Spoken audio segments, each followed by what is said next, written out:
Stress and health psychology are actually two specific subfields in the overarching notion of psychology in general. And it's important that we understand where stress comes from if we're going to consider the psychological aspects related to it.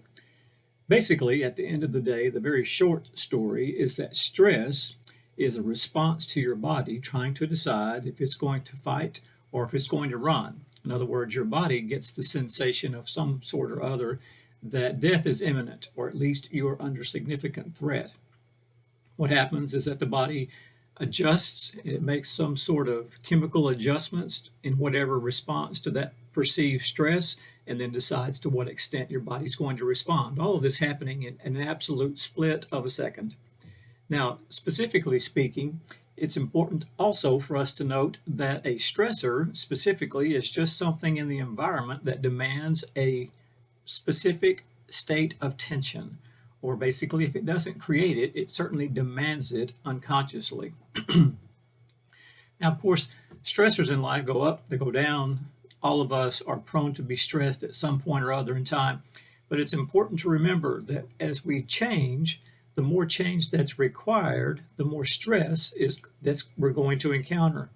Pressure, frustrations include delays, traffic delays, for example. Conflict, irritations that influence our day-to-day health could include things like blood pressure, normal work pressure, frustrations, conflicts, and any sort of varieties. There are three different types, and we may get to those specifically: the approach conflict, the avoidance conflict, and the approach avoidance conflict. Surprisingly enough, many of us inflict our own stress upon our own selves. These are specifically events that are not always stressful per se, but at the same time, the way we look at them gives us the impression that it is a stressful circumstance. We go through that process in three different steps. The first, called primary appraisal, when we give a general assessment of our concern. There's a secondary appraisal, when we begin to rethink that process, and then our bodies and our brains develop a coping response to respond to that stress. Now, pardon me, please remember that stress, as it relates to individuals specifically, will be different. You'll find some folks who are extremely optimistic when they're encountering stress and don't let stress get them down. You'll find individuals who struggle with the concept called locus of control. Is that person able to control his or her specific environment to some level of satisfaction? There's a trait referred to as hardiness. Do certain individuals respond in a much more, quote, hardy fashion? And of course, the idea of resilience. Some people, in all fairness, at the end of the day, just seem to be immune to the notions of stress. So, you're college students. You've encountered a number of interesting challenges related to your education over the last year and a half or so. And I wonder how it is you cope with that level of stress. What do you do when you get overly stressed? Well, for some, we direct our coping specifically toward certain ideas. Some of us confront that stress head on without any sort of concern of what type of damage we might or might not inflict. We're just going to deal with the circumstance face to face right now. Some individuals want to compromise to some level or other with the stress to see if they can eliminate some of the challenge. Other folks tend to withdraw. I'm the type of person that, depending on the stressor and depending upon how my mood responds to that stressor, I'm just as interested in taking a nap as anything else. There's a prospect called defensive coping, of course. That's an absolute opposite related to the direct notion of coping. When people are defensive in their coping, they often deny the circumstance in general.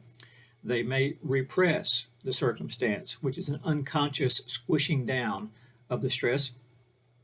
They may project the notion of stress onto another individual. Sometimes they identify personally with the stress. I am, and they fill in the blank. Often they regress, which simply means they revert back to a younger state of mind. Some often will intellectualize their circumstance.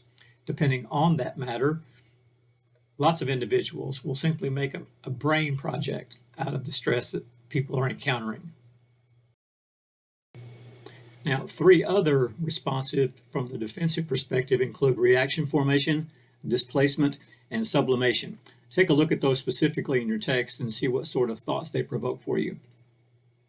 Now, of course, we couldn't deal with stress in health psychology if we didn't address how it is stress, of course, affects our health. Now, I'm not one to preach by any stretch of the imagination when it comes to taking care of oneself from the health perspective, but I can tell you about a number of challenges that are related specifically to stress.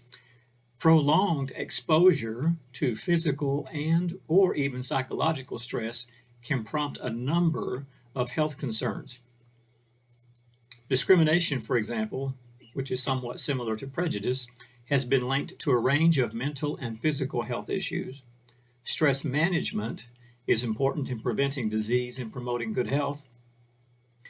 The Walter Cannon described the fight or flight notion related to combating stress, which means at the end of the day that it's important for us to understand what's happening to our bodies when we encounter that stress so that we can consciously make an adjustment if we choose to do so. Now, the general adaptation syndrome is a three-phase process through which we deal, or at least initially confront, the idea of stress. The general adaptation syndrome is the body's response or reaction to that perceived stress. The three stages include reaction, the three stages of the reaction are alarm, resistance, and then exhaustion. What happens is that the body experiences some sort of alarm. Then the body also, at the behest of the brain, decides to some level to resist or to push back against the notion of stress, which then prompts both psychological and occasionally even physical exhaustion. In extreme cases, such a circumstance can lead to post-traumatic stress disorder, also known as PTSD. We all know through family experience or even personal experience for some of us that exposure to stress can prompt heart disease. Individuals with type A personalities are the folks who are extremely ambitious, very time conscious, often hostile, if not downright angry. Those individuals have an increased risk of coronary heart disease primarily due to their anger, hostility, and agitation.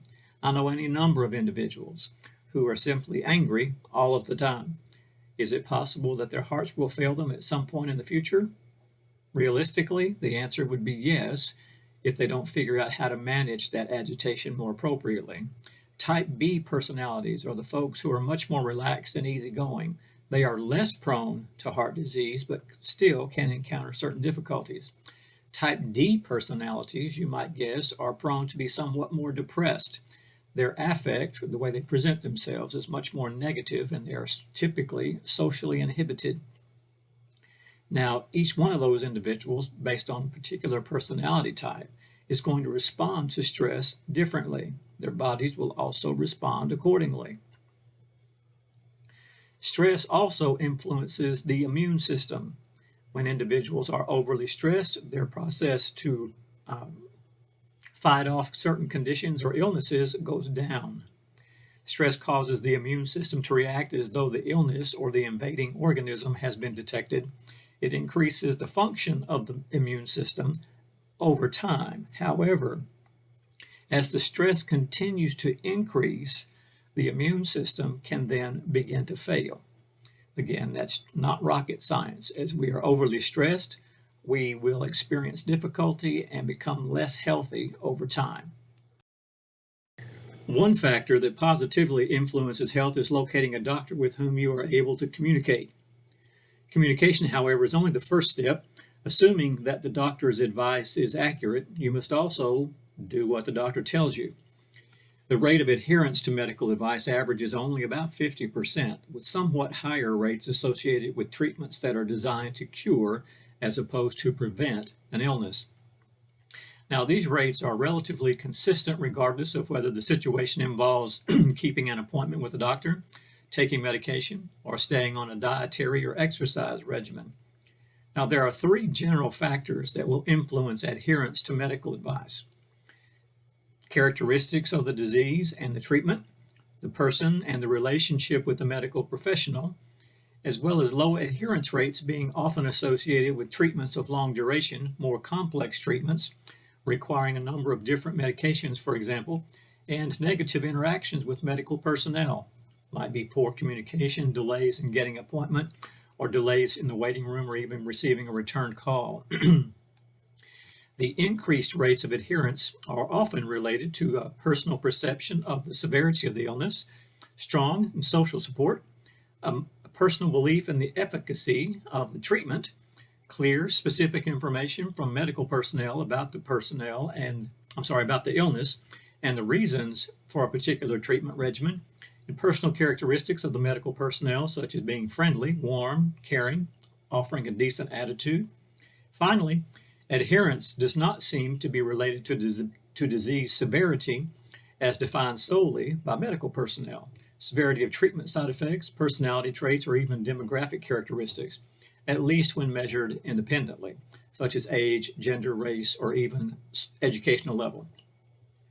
Numerous cognitive behavioral techniques seem to be the most effective in increasing adherence. For example, strategies such as prompts to remind an individual, tailoring the regimen to the individual's daily habits and activities, a graduated implementation of the regimen, and a contingency contract between the patient and the medical personnel help to boost adherence.